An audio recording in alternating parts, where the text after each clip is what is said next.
Welcome to The Explainer. Today, we're digging into a really interesting article called News Overload.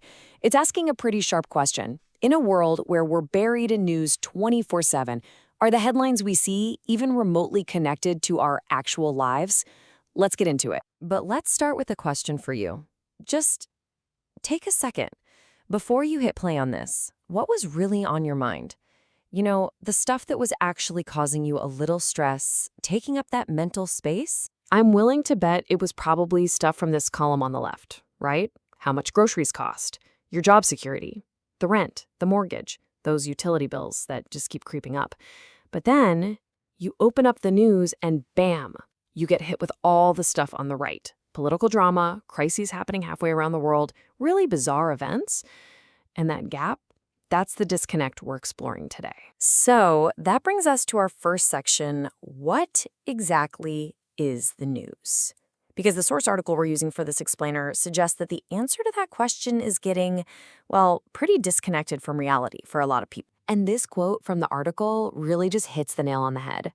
It says that even though that news machine is always churning, the stories it's spitting out often just don't match up with the real practical financial concerns that people are actually dealing with day to day. Which leads us to section 2, what the article calls a distant spectacle.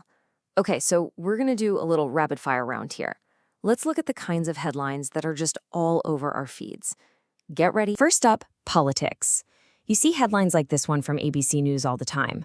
Now, according to the source article, these kinds of stories feel like these huge, high-level power struggles that are just so far removed from, a conversation at your kitchen table about how to pay the bill. Or how about this one from CBS News? Now, look, it's obviously an important political battle, but the perspective in the News Overload article is that for someone who's just worried about their paycheck keeping up with inflation, this kind of abstract fight just doesn't connect. Then, of course, you've got the crime stories. A headline like this from Fox News, it's shocking. For sure, it totally grabs your attention.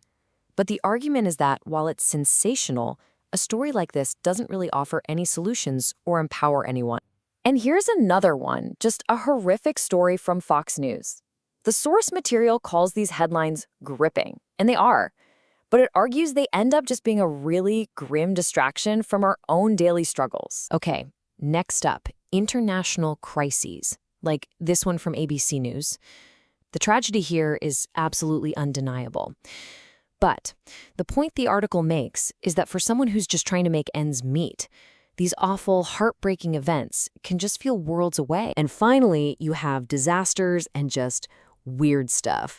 This headline from ABC News is a perfect example. It's so clicky, right? It grabs your attention. But does reading it improve your life? Does it help your financial situation? The source suggests this is a textbook case of choosing clicks over actual substance. Okay, let's take a breath and break this down. In section 3, we're diving into what the source calls the real-world disconnect. Because after seeing all those headlines, the article argues it really feels like the media is just operating in a totally parallel universe. This quote from somebody in the source article just cuts right through all the noise. It's so simple, so direct. It's the voice of that everyday concern that the article claims is just getting totally lost in the 24/7 news cycle. And this table just lays it all out, crystal clear. You've got the media focus on one side, political drama, sensational crime, and on the other, you have citizen concerns, food prices, job security, healthcare costs. It really makes you wonder, why is there so little overlap between these two worlds? Which, of course, leads us to the big why. Section 4, Clicks Over Connection, is where we get into the possible reasons the source article puts forward for this whole disconnect. What is going on here? Yeah, the source piece doesn't just point out the problem and leave it there. It really tries to dig in and understand the root cause. So let's look at some of the reasons it suggests. So here are some of the theories the article speculates on. Is it just that sensational stories get more clicks, which means more ad revenue, plain and simple? Or maybe it's just lazy journalism? It's easier to cover a press conference than to do a deep dive into complex economic problems. Are newsrooms just too disconnected from the financial pinch so many people feel?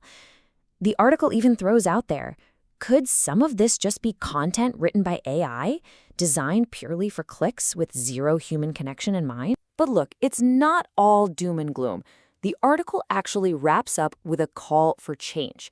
So for our last section, we're going to look at the source's idea for a better, more empowering, and just more relevant kind of journalism. The author's conclusion is really powerful. It's all about a missed opportunity. The argument is that we, the public, deserve news that does more than just tell us what happened. We deserve news that actually empowers us, that gives us tools, maybe even a little bit of hope. So what does empowering news actually look like? Well, instead of just saying, hey, prices are high, journalism could investigate why they're high. Instead of only covering the political bickering, it could put a spotlight on policies that might actually boost people's wages. And maybe it could feature more stories about real communities, innovating and solving their own problems from the ground up. So, we close on the challenge the source article lays down for the media. It really frames it as a choice. A or B. Will they rise to the occasion, or will they just keep chasing clicks inside what the author calls a utopian bubble, while the rest of us are left wondering if anyone is even listening? And that really just leaves one final question for you.